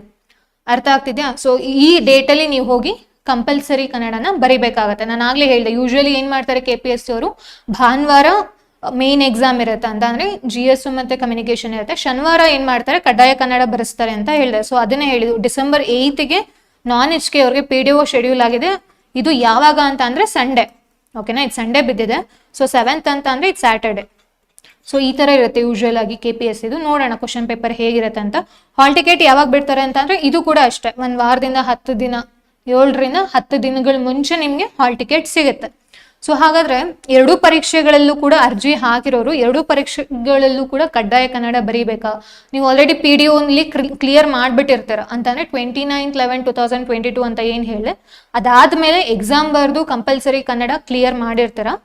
ಆದರೆ VOನಲ್ಲೂ ಕೂಡ ನೀವು ಸಪ್ರೇಟಾಗಿ ಬರೀಬೇಕಾ ಅಂದರೆ ಹೌದು, VO ನಾನು ಆಗಲೇ ಹೇಳಿದೆ ಸ್ಟಾರ್ಟಿಂಗಲ್ಲಿ, VO ಬೋರ್ಡೇ ಬೇರೆ, PDOದೇ ಬೇರೆ, KPSCನೇ ಬೇರೆ, KEನೇ ಬೇರೆ ಆಗಿರೋದ್ರಿಂದ ಸೊ ನೀವು VOಗೆ ನೀವು ಸಪ್ರೇಟಾಗಿ ಮತ್ತೆ ಕಂಪಲ್ಸರಿ ಕನ್ನಡ ಬರೀಲೇಬೇಕು. ಅರ್ಥ ಆಗ್ತಿದೆಯಾ. ಸೊ ಇವೆಲ್ಲ ಕಂಪಲ್ಸರಿ ಕನ್ನಡ ಅನ್ನೋದೇನು ಒಂದ್ಸತಿ ನೀವು ಬರೆದು ಕ್ಲಿಯರ್ ಮಾಡ್ತು ಅಂದರೆ ಮತ್ತೆ ಪದೇ ಪದೇ ಬರೆಯೋ ಅವಶ್ಯಕತೆ ಇರೋದಿಲ್ಲ ಓಕೆನಾ, ಪದೇ ಪದೇ ನಿಮ್ಮನ್ನ ಬರ್ಸೋದು ಕೂಡ ಇಲ್ಲ. ಸೊ ನೆಕ್ಸ್ಟ್ ನೋಡೋದಾದ್ರೆ ಕ್ವಶನ್ ಪೇಪರ್ ಹೇಗಿರುತ್ತೆ PDOದು ಓಕೆನಾ. ಸೊ ನಿಮಗೆ ಸ್ಟಾರ್ಟಿಂಗಲ್ಲಿ ಈ ಥರ ಬುಕ್ಲೆಟ್ ಇರುತ್ತೆ, ಅಂತಂದರೆ ನಾರ್ಮಲ್ ಆಗಿ ನೀವು ಹೋಗಿ ಎಕ್ಸಾಮ್ ಬರೀಬೇಕಾದ್ರೆ ಇರುತ್ತೆ ಗೊತ್ತಾ, ಆ ಥರ ಬುಕ್ಲೆಟ್ ಇರುತ್ತೆ. ನಾವು ಒಳಗಡೆ ನೋಡ್ತಾ ಹೋದ್ರೆ ನೋಡಿ, ಇಲ್ಲಿ ಟೋಟಲ್ ನಂಬರ್ ಆಫ್ ಕ್ವಶನ್ಸ್ ಎಷ್ಟು ಕೊಟ್ಟಿದ್ದಾರೆ, 12 ಇದೆ ಅಲ್ವಾ. ಸೊ 12ಗೆ ಅದ್ರ ತಕ್ಕನಂಗೆ ಅಸೈನ್ಡ್ ಮಾರ್ಕ್ಸ್ ಇರುತ್ತೆ. ಯಾವ ಥರ ಇರುತ್ತೆ ಅಂತಂದರೆ, ಇವಾಗ essay ಕೊಟ್ಟಿತ್ತು ಅಂತ ಅಂದಾಗ ಒಂದು ಪ್ಯಾಟ್ರನ್ ಇರುತ್ತೆ, ಅಂದರೆ 1 ಮಾರ್ಕ್ಸ್ ಇರುತ್ತೆ. ಅದೇ ಅವ್ರೇನಾದ್ರು ಟ್ರಾನ್ಸ್ಲೇಷನ್ ಆಗಿರ್ಬೋದು ಅಥವಾ ವಿರುದ್ಧಾರ್ಥಕ ಪದ, ಸಮಾನಾರ್ಥಕ ಪದ ಈ ಥರ ಕೇಳ್ತಿದ್ದಾರೆ ಅಂತಂದಾಗ ಏನಾಗುತ್ತೆ, ಅದೇ ಬೇರೆ ಮಾರ್ಕ್ಸ್ ಇರುತ್ತೆ. ಸೊ ನೀವು ಯಾವ ಕ್ವಶನ್ಗೆ ಎಷ್ಟು ಮಾರ್ಕ್ಸ್ನ ಸ್ಕೋರ್ ಮಾಡಿದ್ದೀರಾ ಅನ್ನೋದು ಇಲ್ಲಿ ಅವರು ಎಂಟರ್ ಮಾಡ್ತಾರೆ. ನಿಮ್ಮ ಬುಕ್ಲೆಟ್ ಒಳಗಡೆ ಇದೆಲ್ಲ ಇರುತ್ತೆ ಓಕೆನಾ, ನಾನು ಸಪ್ರೇಟಾಗಿ ಹಾಕಿದ್ದೀನಿ. ಸೊ ಈ ಬುಕ್ಲೆಟ್ ಒಳಗಡೆ ನಿಮಗೆಲ್ಲ ಸಿಗ್ತಾ ಹೋಗುತ್ತೆ ಯಾವ ಕ್ವಶನಿಗೆ ಎಷ್ಟು ಮಾರ್ಕ್ಸ್ ತೊಗೊಂಡಿದ್ದೀರಾ. ಟೋಟಲ್ ನಂಬರ್ ಆಫ್ ಕ್ವಶನ್ಸ್ ಏನಿರುತ್ತೆ 12 ಕ್ವಶನ್ಸ್ ಇರುತ್ತೆ ಓಕೆನಾ. ನೆಕ್ಸ್ಟ್ ನೋಡೋದಾದ್ರೆ ಇದು ಅಷ್ಟೇ, ಇನ್ಸ್ಟ್ರಕ್ಷನ್ಸ್ಗಳು ನೀವು ಇಲ್ಲಿ ಓದ್ಕೊಂಡಿರ್ಬೇಕಾಗತ್ತೆ, ಮುಂಚೆನೇ ಕೊಡ್ತಾರಲ್ವಾ. ಸೊ ನೋಡಿಕೊಂಡು ಓದ್ಕೊಂಡಿರ್ಬೇಕಾಗತ್ತೆ. ಅದ್ರ ಜೊತೆಗೆ ನೋಡ್ತಾ ಹೋದ್ರೆ ನೋಡಿ, ಇಲ್ಲಿ ಪ್ರಶ್ನೆ ನಂಬರ್ 1 ಯಾವ ಪೇಜಿಂದ ಶುರುವಾಗ್ತಿದೆ ಆ ಕ್ವಶನ್ನು ಮತ್ತು ಎಷ್ಟು ಮಾರ್ಕ್ಸ್ ಇದೆ ಅದಕ್ಕೆ. ಸೊ ಟೋಟಲ್ ಎಷ್ಟು ಅಂತ ಹೇಳಿದೆ 12 ಕ್ವಶನ್ಸ್ಗಳಿದೆ. ಸೊ ಅದು ಎಷ್ಟೆಷ್ಟು ಮಾರ್ಕ್ಸ್ಗಳಿದೆ ಅಂತ ಅಂದ್ಬಿಟ್ಟು ಅವರು ಅಸೈನ್ ಮಾಡಿರ್ತಾರೆ, ನಿಮಗೆ ಗೊತ್ತಾಗುತ್ತೆ ಈಸಿಯಾಗಿ. ಸೆಕ್ಷನ್ ಎ, ಸೆಕ್ಷನ್ ಬಿ ಅಂತ ಇರುತ್ತೆ. ನೆಕ್ಸ್ಟ್ ನೋಡೋದಾದ್ರೆ ಕ್ವಶನ್ ಪೇಪರ್ನ, ಇದನ್ನು ನೀವು ಇನ್ಸ್ಟ್ರಕ್ಷನ್ಸ್ನ ನೋಡ್ಕೊಳ್ಳಿ. ನೋಡಿ, ಕೆಳಗಿನ ವಿಷಯವನ್ನು ಕುರಿತು 300 ಪದಗಳಿಗೆ ಮೀರದಂತೆ ಪ್ರಬಂಧ ರಚಿಸಿ. ಏನು ಕೇಳಿದ್ದಾರೆ? ಎಸ್ಸೆ ಕೇಳಿದ್ದಾರೆ, ಪ್ರಬಂಧ ಕೇಳಿದಾರಲ್ವಾ, ಹೌದಲ್ವಾ? ಅವರೇ ಕೊಟ್ಟಿದ್ದಾರೆ ಎಷ್ಟು ವರ್ಡ್ಸಲ್ಲಿ ಬರೀಬೇಕು ಅಂತ. ಮತ್ತೆ ಮಾರ್ಕ್ಸ್ ಇಲ್ಲಿ ನೋಡಿ ಸೈಡಲ್ಲಿ ಅಸೈನ್ ಮಾಡಿರ್ತಾರೆ. ಡೌಟ್ಸ್ ಯಾವುದೇ ಕಾರಣಕ್ಕೂ ಪಡೋದು ಬೇಡ, ಓಕೆನಾ? ಹೆದರ್ಕೊಳ್ಳೋ ಅವಶ್ಯಕತೆ ಇಲ್ಲ, ಮತ್ತೆ ಅಷ್ಟು ಗೊಂದಲ ಮಾಡ್ಕೊಳ್ಳೋ ಅವಶ್ಯಕತೆನೂ ಕೂಡ ಇರೋದಿಲ್ಲ. ಆರಾಮಾಗಿ ಹೋಗಿ ಎಕ್ಸಾಮ್ನ ಅಟೆಂಡ್ ಮಾಡ್ಬಿಟ್ಟು ಬನ್ನಿ. 25 ಮಾರ್ಕ್ಸ್ ಆಗಿರುತ್ತೆ, ಆರಾಮಾಗಿ ಬರೆದ್ಬಿಟ್ಟು ಬರ್ಬೋದು. ಕರೆಂಟ್ ಅಫೇರ್ಸ್ ಓದ್ತಿರ್ತೀರ, ಮಾಡ್ತಿರ್ತೀರ. ಸೊ ಏನೇನು ಅಗ್ರಿಕಲ್ಚರ್ ಅಂದರೆ ರೈತರು ಏನೇನು ಫೇಸ್ ಮಾಡ್ತಿರ್ತಾರೆ ಸಮಸ್ಯೆಗಳಂತ ಬಂತು ಅಂದಾಗ ನಿಮ್ಗೆ ಇದೇ ಟಾಪಿಕ್ ಕೊಡ್ಬೇಕಂತ ಇಲ್ಲ, ಅವ್ರು ಯಾವುದೇ ಟಾಪಿಕ್ ಕೊಡ್ಬೋದು. ಬಟ್ ಫಾರ್ಮ್ಯಾಟ್ ಹೇಳ್ತಿದ್ದೀನಿ. ಸೊ ಸ್ಟಾರ್ಟಿಂಗ್ ಏನಿರುತ್ತೆ, ನಾರ್ಮಲ್ ಆಗಿ ನಿಮಗೆ ಎಸ್ಸೆ ಬರೆಯೋದಕ್ಕೆ ಕೊಟ್ಟಿರ್ತಾರೆ. ಅದು ಎಷ್ಟು ಮಾರ್ಕ್ಸ್ಗೆ ಇರುತ್ತಪ್ಪ ಅಂತಂದ್ರೆ 25 ಮಾರ್ಕ್ಸ್ಗೆ ಇರ್ತಾ ಹೋಗುತ್ತೆ. ಮತ್ತೆ ಇನ್ನೊಂದು ಪ್ಯಾಟ್ರನ್ ಇದೆ, ಏನಂತಂದ್ರೆ ಈ ಕೆಳಗಿನ ಗದ್ಯ ಭಾಗವನ್ನು ಗಮನವಿಟ್ಟು ಓದಿಕೊಂಡು ಕೊನೆಯಲ್ಲಿ ಕೊಟ್ಟಿರೋ ಪ್ರಶ್ನೆಗಳಿಗೆ ಉತ್ತರ ಬರೆಯಿರಿ ಅಂತ ಇದೆ. ಸೊ ಏನ್ ಕೊಟ್ಟಿದ್ರೆ, ಒಂದು ಪ್ಯಾಸೇಜ್ ಕೊಟ್ಟಿದ್ದಾರೆ, ಗದ್ಯ ಭಾಗ ಕೊಟ್ಟಿದ್ದಾರೆ. ಇದಕ್ಕೆ ಸಂಬಂಧಪಟ್ಟಂತೆ ಒಂದಷ್ಟು ಕ್ವಶನ್ಸ್ಗಳು ಕೊಟ್ಟಿರ್ತಾರೆ, ಓಕೆನಾ? ಅದನ್ನೇ ಇದು ಆ ಪ್ಯಾಸೇಜ್ ರಿಲೇಟೆಡ್ ಕ್ವಶನ್ಸ್ಗಳು. ಇದಕ್ಕೆ ನೀವೇನ್ ಮಾಡ್ಬೇಕು, ಅದನ್ನ ಓದಿ ಇದಕ್ಕೆ ಆನ್ಸರ್ ಮಾಡ್ತಾ ಹೋಗ್ಬೇಕು, ಓಕೆನಾ? ಇದ್ರ ರಿಲೇಟೆಡ್ ಒಂದಷ್ಟು ಕ್ವಶನ್ಸ್ಗಳನ್ನ ನಾವು ನೋಡ್ತಾ ಹೋಗ್ತೀವಿ. ಮತ್ತೆ ಇನ್ನೊಂದು ಪ್ರಿಸೈಸ್ ರೈಟಿಂಗ್. ಯೂಶಲಿ ನಾವೇನ್ ಮಾಡ್ತೀವಿ, ಪ್ರಿಸೈಸ್ ರೈಟಿಂಗ್ ಎಲ್ಲಿ ನೋಡ್ತೀವಿ, PSI ಪೇಪರ್ 1 ಅಲ್ಲಿ ನೋಡ್ತಾ ಹೋಗ್ತೀವಿ ಅಲ್ವಾ? ಆದ್ರೆ ಇಲ್ಲೂ ಕೂಡ ಪ್ರಿಸೈಸ್ ರೈಟಿಂಗ್ ಇರ್ತಾ ಹೋಗುತ್ತೆ. ಸ್ಟಾರ್ಟಿಂಗೇನೆ ನೀವೇನ್ ಮಾಡಬೇಡಿ ಅಂದ್ರೆ ಈ ತರ ಪ್ಯಾಟ್ರನ್ ನೀವು ತಗೊಳ್ಳೋದಿಕ್ಕೆ ಹೋಗ್ಬೇಡಿ ಪ್ರಿಸೈಸ್ ರೈಟಿಂಗ್, ಯಾಕಂದ್ರೆ ತುಂಬಾ ಟೈಮ್ ತಗೊಳುತ್ತೆ, ಓಕೆನಾ? ಇಲ್ಲಿ ಏನಾಗುತ್ತೆ, ನೀವು ಇದು ಪ್ಯಾಸೇಜ್ ಓದಿ ಬರೆಯೋದೆಲ್ಲ ಎಷ್ಟಾಗುತ್ತೆ ಮಾರ್ಕ್ಸ್ ಈಚ್ ಅಂತ ಅಂದ್ರೆ ನಿಮಗೆ 5 ಮಾರ್ಕ್ಸ್ ಏನೋ ಅಸೈನ್ ಮಾಡಿರ್ತಾರೆ, ಓಕೆನಾ? ನೋಡಿ 5 5 25. ನೀವು ಕರೆಕ್ಟಾಗಿ ಆ ಪ್ಯಾಸೇಜ್ ಓದಿ ಆನ್ಸರ್ ಮಾಡಿಬಿಟ್ರೆ ನಿಮ್ಗೆ ಅಲ್ಲೇ 25 ಮಾರ್ಕ್ಸ್ ಬಂದ್ಬಿಡುತ್ತೆ. ನಮಗೆ ಮಿನಿಮಮ್ ಸ್ಕೋರ್ ಮಾಡಬೇಕಾಗಿರೋದಷ್ಟು 50. ಇನ್ನು ಮಿಕ್ಕಿದ್ದು ಯಾವ್ದು ಈಸಿ ಇದೆಯೋ ಅದಕ್ಕೆ ಹೋಗಿ ಆರಾಮಾಗಿ ನಾವು ಮಾಡ್ಬೋದಲ್ವಾ? ಆ್ಯಂಡ್ ಇನ್ನೊಂದು ಏನು ಸಜೆಷನ್ ಕೊಡ್ತೀನಿ ಅಂತ ಅಂದರೆ, ಯಾರು PDOಗೆ ಅಂದರೆ KPSC ಕಂಪಲ್ಸರಿ ಕನ್ನಡ ಯಾರು ಬರೆಯೋಕೆ ಹೋಗ್ತಾರೋ ಅವರು ದಯವಿಟ್ಟು ಒಮ್ಮೆ ಲೆಟರ್ ರೈಟಿಂಗ್ ಹೇಗೆ ಅನ್ನೋದನ್ನ ನೋಡ್ಕೊಂಡು ಹೋಗಿ. ಯಾಕೆ ಅಂತಂದ್ರೆ ನಾವು ಲೆಟರ್ ರೈಟಿಂಗ್ ಬರೆಯೋದು ಬಿಟ್ಟು ತುಂಬಾ ದಿನಗಳಾಗಿರುತ್ತೆ, ಆ ಫಾರ್ಮೆಟೇ ಕೂಡ ಮರ್ತೋಗಿರುತ್ತೆ. ಸೊ ಅದರಿಂದ ಇಲ್ಲಿ ಲೆಟರ್ ರೈಟಿಂಗ್ ಬಂದೇ ಬರುತ್ತೆ. ಅದರಿಂದ ಅದ್ರದ್ದು ಫಾರ್ಮೆಟ್, ಅದು ಪರ್ಸ್ನಲ್ ಆದ್ರೂ ಆಯ್ತು, ಅಫಿಷಿಯಲ್ ಲೆಟರ್ ಆದ್ರೂ ಆಯ್ತು. ಸೊ ಅವರಲ್ಲಿ ಕೊಟ್ಟಿರ್ತಾರೆ ಅಂದ್ರೆ ಹೆಸರು ಏನು ಯೂಸ್ ಮಾಡ್ಕೊಂಡು ನೀವು ಬರೀಬೇಕು ಅಂತ. ಸೊ ಅದನ್ನ ನೀವು ಯೂಸ್ ಮಾಡ್ಕೊಂಡು ಬರೀಬೇಕಾಗುತ್ತೆ. ಬಟ್ ಫಾರ್ಮೆಟ್ಟು ನೆನ್ಪಿಟ್ಕೊಂಡು ಹೋಗಿ, ಓಕೆನಾ? ಸೊ ಇದರಲ್ಲಿ 3 ಫಾರ್ಮೆಟ್ ನೋಡೋದು, ಯಾವ್ಯಾವುದು? ಎಸ್ಸೆ ಒಂದು, ಅದ್ರ ಜೊತೆ ಗದ್ಯ ಭಾಗನ ಓದಿ ಆನ್ಸರ್ ಮಾಡೋದು ಒಂದು, ಇನ್ನೊಂದು ಸಂಕ್ಷಿಪ್ತ ಲೇಖನ, ಪ್ರಿಸೈಸ್ ರೈಟಿಂಗ್. ಇಲ್ಲಿ ಪ್ರಿಸೈಸ್ ರೈಟಿಂಗ್ ಅಂತಂದ್ರೆ ಏನಿಲ್ಲ, ಇಲ್ಲೂ ಕೂಡ ಏನ್ ಕೊಟ್ಟಿರ್ತಾರೆ, ನಿಮ್ಗೆ ಒಂದು ಗದ್ಯ ಭಾಗ ಕೊಟ್ಟಿರ್ತಾರೆ. ಇದನ್ನ ನೀವೇನ್ ಮಾಡ್ಬೇಕು, ಇದ್ರಲ್ಲಿರೋ ಕೀವರ್ಡ್ಸ್ನ ಈ ತರ ಫಿಲ್ ಮಾಡ್ಬೇಕಾಗತ್ತೆ ಈ ಬಾಕ್ಸ್ ಒಳಗಡೆ, ಓಕೆನಾ? ಈ ಬಾಕ್ಸ್ ಒಳಗಡೆ ನೀವು ಏನ್ ಮಾಡ್ಬೇಕಾಗತ್ತೆ, ಫಿಲ್ ಮಾಡ್ಬೇಕಾಗತ್ತೆ. ಮತ್ತೆ ಅಲ್ಲಿರೋ ವರ್ಡ್ಸ್ಗಳನ್ನ ಓದಿದ್ರೆ ನಿಮ್ಗೆ ಆ ಕತೆ ಅಥವಾ ಗದ್ಯ ಭಾಗ ಏನಿರುತ್ತೆ ಅದು ಡಿನೋಟ್ ಮಾಡ್ಬೇಕಾಗತ್ತೆ, ಓಕೆನಾ? ಅಂಡ್ ಅದ್ರ ಜೊತೆಗೆ ನೀವೊಂದು ಟೈಟಲ್ ಕೂಡ ಕೊಡ್ಬೇಕಾಗತ್ತೆ ಅದಕ್ಕೆ. ಅರ್ಥ ಆಗ್ತಿದ್ಯಾ? ಸೊ ಈ ತರ ಪ್ರಿಸೈಸ್ ರೈಟಿಂಗ್ ಇರುತ್ತೆ. ಇದು ಸ್ವಲ್ಪ ಟೈಮ್ ಕನ್ಸ್ಯೂಮಿಂಗ್ ಇರೋದ್ರಿಂದ ಸ್ಟಾರ್ಟಿಂಗ್ ಅಲ್ಲೇ ಮಾಡಬೇಡಿ ಅಂತ ಹೇಳ್ತಿಲ್ಲ, ಸ್ಟಾರ್ಟಿಂಗ್ ಅಲ್ಲೇ ಇದನ್ನ ಚೂಸ್ ಮಾಡೋದಕ್ಕೆ ಹೋಗಬೇಡಿ, ಓಕೆನಾ? ನೆಕ್ಸ್ಟ್ ಯಾರು PSI ಪ್ರಿಪೇರ್ ಆಗ್ತಿರೋ ಅವ್ರಿಗೆ ಈಸಿ ಆಗ್ಬಿಡುತ್ತೆ. ಬಟ್ ನಾರ್ಮಲ್ ಆಗಿ ಅಟೆಂಡ್ ಮಾಡಿರೋರಿಗೆ ಸ್ವಲ್ಪ ಟೈಮ್ ಕನ್ಸ್ಯೂಮ್ ಆಗುತ್ತೆ. ನೆಕ್ಸ್ಟ್ ನೋಡಿ, ಈ ಕೆಳಗಿನ ಗದ್ಯ ಭಾಗವನ್ನು ಕನ್ನಡಕ್ಕೆ ಭಾಷಾಂತರಿಸಿ ಅಂತ ಇದೆ. ಯಾರಿಗೆ ಕನ್ನಡ ಮತ್ತೆ ಇಂಗ್ಲಿಷಲ್ಲಿ ಎರಡರಲ್ಲೂ ಹೋಲ್ಡ್ ಇದೆಯೋ ಅವ್ರು ಇದನ್ನ ಈಸಿಯಾಗಿ ಟ್ರಾನ್ಸ್ಲೇಟ್ ಮಾಡ್ಬೋದು. ಇದು ಈಸಿ ಇರುತ್ತೆ, ಓಕೆನಾ? ಇದೇನು ಜಾಸ್ತಿ ಟಫ್ ಇರಲ್ಲ. ಅಂಡ್ ಮೋರ್ ಓವರ್ ಎಷ್ಟು ಮಾರ್ಕ್ಸ್ ಇದೆ ನೋಡಿ, ಇದಕ್ಕೆ 25 ಮಾರ್ಕ್ಸ್ ಇದೆ, ಹೌದಲ್ವಾ? ಇದ್ರ ಜೊತೆ ನೀವು ಯಾವ್ದಾದ್ರು ಒಂದು ಕ್ವಶನ್ ಇನ್ನೂ ಒಂದು 20 ಅರೌಂಡ್ ಕ್ವಶನ್ ಇರೋದನ್ನ ನೀವು ಅಟೆಂಡ್ ಮಾಡ್ಕೊಂಬಿಟ್ರೆ ಆರಾಮಾಗಿ ನಿಮಗೆ ಮಿನಿಮಮ್ ಮಾರ್ಕ್ಸು ಸ್ಕೋರ್ ಆಗ್ಬಿಡುತ್ತೆ. ಸೊ ಇದನ್ನ ಈಸಿಯಾಗಿ ಟ್ರಾನ್ಸ್ಲೇಟ್ ಮಾಡ್ಬೋದು. ಏನಂತ ಟಫ್ ವರ್ಡ್ಸ್ಗಳಾಗ್ಲಿ ಆ ಥರದ್ದೆಲ್ಲ ಏನೂ ಇರೋದಿಲ್ಲ, ಆರಾಮಾಗಿ ನೀವು ಇದನ್ನ ಮಾಡ್ಬೋದು, ಓಕೆನಾ? ನೆಕ್ಸ್ಟ್ ಪ್ಯಾಟ್ರನ್ ನೋಡೋದಾದ್ರೆ ನೋಡಿ, ಪತ್ರ ಲೇಖನ ಎಷ್ಟು ಮಾರ್ಕ್ಸ್ ಕೊಟ್ಟಿದ್ದಾರೆ? 10 ಮಾರ್ಕ್ಸೇ ಕೊಟ್ಟಿದ್ದಾರೆ. ನಿಮ್ಮನ್ನು ನೀವು XXX ಎಂದು YYY ಬಡಾವಣೆಯಲ್ಲಿ ZZZ ಸ್ಥಳದಲ್ಲಿ ವಾಸಿಸುತ್ತಿರುವೆಂದು ಭಾವಿಸಿಕೊಂಡು ನಿಮ್ಮ ಬಡಾವಣೆಯಲ್ಲಿ ಇರುವ ವಿದ್ಯುತ್ ಶಕ್ತಿಯ ಸಮಸ್ಯೆಯನ್ನು ಕುರಿತು ಕಾರ್ಯನಿರ್ವಾಹಕ ಅಭಿಯಂತಕರು ವಿದ್ಯುತ್ ಸರಬರಾಜು ನಿಗಮ ಬೆಂಗಳೂರಿವರೆಗೆ ಪತ್ರವನ್ನು ಬರೆಯಿರಿ ಅಂತ ಇದೆ, ಹೌದಲ್ವಾ? ಸೊ ಇವರೇ ಕೊಟ್ಟಿದ್ದಾರೆ ಏನೇನು ಹಾಕಬೇಕು ನೀವು ಅಂತ, ಓಕೆನಾ? ನಿಮ್ಮಷ್ಟಿಗೆ ನೀವೇ ನಿಮ್ಮ ಹೆಸರು ಹಾಕೋದು ಅಥವಾ ಬೇರೆಯವ್ರ ಹೆಸರು ಹಾಕೋದು ಇದನ್ನೆಲ್ಲ ಯಾವುದೇ ಕಾರಣಕ್ಕೂ ಮಾಡಕ್ಕೆ ಹೋಗಬೇಡಿ. ಸೊ ಅವ್ರು ಏನು ಕೊಟ್ಟಿದ್ದಾರೋ ಅದನ್ನ ನೀವು ಯೂಸ್ ಮಾಡಿಕೊಂಡು ಲೆಟರ್ ರೈಟಿಂಗ್ನ ಬರೀಬೇಕಾಗತ್ತೆ. ಸೊ ಅದಕ್ಕೆ ಹೇಳಿದೆ, ಲೆಟರ್ ರೈಟಿಂಗು ಒಂದ್ಸತಿ ನೋಡ್ಕೊಂಡು ಹೋಗಿ ಎಕ್ಸಾಮ್ಗೆ ಹೋಗೋಕ್ಕಿಂತ ಮುಂಚೆ. ಸೊ ಇನ್ನೊಂದು ಗಾದೆಗಳಿರುತ್ತೆ, ಅಂತಂದ್ರೆ ಗಾದೆಗಳು ಕೊಟ್ಟಿರ್ತಾರೆ, ಅದನ್ನ ನಾವು ಅದ್ರ ಮೀನಿಂಗ್ ಏನು, ಇವಾಗ ಕುಳಿತು ಉಣ್ಣುವನೇ ಕುಡಿಕೆ ಹೊನ್ನು ಸಾಲದು ಹಂಗಂತ ಅಂದ್ರೆ ಮೀನಿಂಗ್ ಏನು, ಗಾದೆ ಅರ್ಥ ಅಂತ ಅಂದ್ಬಿಟ್ಟು ಬರೆದ್ಬಿಟ್ಟು ಸೊ ಅದನ್ನು ಸ್ವಲ್ಪ ಒಂದು ಎಕ್ಸಾಂಪಲ್ ಕೊಟ್ಟು ಎಲಾಬರೇಟ್ ಮಾಡಿ ಬರೆಯೋಂಗಿತ್ತು ಅಂದರೆ ನೀವು ಆರಾಮಾಗಿ ಬರಿಬೋದು. ಸೊ ಎಷ್ಟು ಮಾರ್ಕ್ಸ್ ಇರುತ್ತೆ, ಒಂದು ಗಾದೆ ವಿಸ್ತರಿಸಿ ಬರೆದ್ರೆ ನೀವು 5 ಮಾರ್ಕ್ಸ್ ಇರುತ್ತೆ. ಓಕೆನಾ. ಸೊ 2 ಗಾದೆ ಕೊಟ್ಟಿರುತ್ತೆ, ಟೋಟಲ್ ಆಗಿ ನೀವು ಇಲ್ಲಿ 10 ಮಾರ್ಕ್ಸ್ನ ಈಸಿಯಾಗಿ ಸ್ಕೋರ್ ಮಾಡ್ಬೋದು. ಓಕೆನಾ. ಸೊ ನೆಕ್ಸ್ಟ್ ನೋಡಿ, ದೇಶ ಸುತ್ತು ಕೋಶ ಓದು, ಈ ಥರ ನೀವು ನೋಡ್ತಾ ಹೋಗ್ಬೋದು.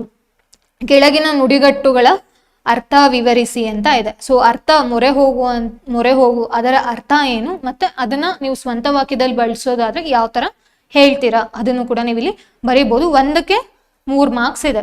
ಕಾಲಿಗೆ ಬುದ್ಧಿ ಹೇಳು ಅಂತಂದ್ರೇನು, ಓಡ್ ಹೋಗು ಅಂತ ಅಲ್ವಾ. ಸೊ ಈ ತರ ನೀವು ಮೀನಿಂಗ್ ಬರೆದು ಅದಕ್ಕೆ ಒಂದು ಎಕ್ಸಾಂಪಲ್ ಕೊಟ್ಟು ಸ್ವಂತ ವಾಕ್ಯದಲ್ಲಿ ನೀವು ಅದನ್ನ ಬರೀಬಹುದು.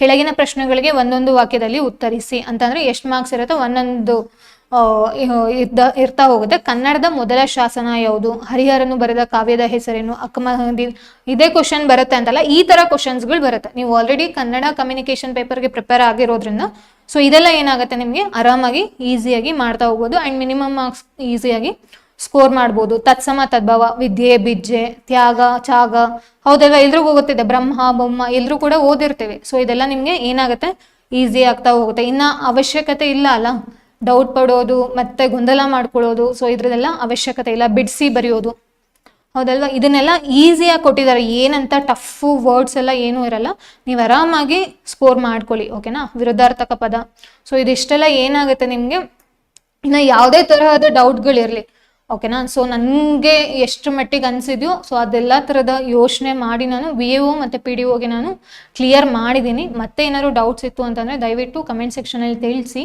ಸೊ ಇನ್ಸ್ಟಿಟ್ಯೂಷನ್ನು ಕೂಡ ಕಾಂಟ್ಯಾಕ್ಟ್ ಮಾಡಿ. ಯಾರಿಗೆ ಕ್ವಶನ್ ಪೇಪರ್ ರಿಕ್ವೈರ್ಮೆಂಟ್ ಇದೆ, VAO ಮತ್ತು PDO ಎರಡೂ ಕೂಡ ನಾವು ಒಂದ್ಸತಿ ನೋಡ್ತೀವಿ ಮ್ಯಾಮ್, ಒಂದ್ಸತಿ ಪ್ರಿಂಟ್ಔಟ್ ತೆಗೆಸ್ಕೊಂಡು ನೋಡ್ತೀವಿ ಅಂತಂದರೆ, ಅಥವಾ ಮೊಬೈಲಲ್ಲೇ ನೋಡ್ತೀವಿ ಅಂತಂದ್ರೂ ಕೂಡ NCT ಇನ್ಸ್ಟಿಟ್ಯೂಷನ್ನ ಕಾಂಟ್ಯಾಕ್ಟ್ ಮಾಡಿ ಅವರು ನಿಮಗೆ ಕಳಿಸ್ಕೊಡ್ತಾರೆ. ಸೊ ಇದಿಷ್ಟು ಈ ವಿಡಿಯೋದಾಗಿರುತ್ತೆ. ಮತ್ತೆ ಏನಾದರೂ ನಿಮಗೆ ಈ ಥರ ಗೊಂದಲಗಳಿದ್ದಲ್ಲಿ ನೀವು ಇನ್ನೊಮ್ಮೆ KPSCಗೆ ಕಾಂಟ್ಯಾಕ್ಟ್ ಮಾಡಿ. ಯಾರ್ಯಾರು ಅಪ್ಲಿಕೇಶನ್ ಹಾಕಬೇಕಾದ್ರೆ ನೋ ಅಂತ ಕೊಟ್ಟಿದ್ದೀರಾ, ಸರ್ಟಿಫಿಕೇಟ್ ಇದ್ದು ಅದ್ರ ಜೊತೆಗೆ ಇನ್ನೂ ರಿಸಲ್ಟ್ ಬಂದಿಲ್ಲ, ಅಟೆಂಡ್ ಮಾಡಬೇಕಾ ಬೇಡವಾ, ಈ ಥರ ಡೈಲಮಾ ಇರೋರು ದಯವಿಟ್ಟು KPSC ಬೋರ್ಡ್ನ ಕಾಂಟ್ಯಾಕ್ಟ್ ಮಾಡಿ. ಮತ್ತೆ ಮುಂದಿನ ವಿಡಿಯೋದಲ್ಲಿ ಸಿಗೋಣ.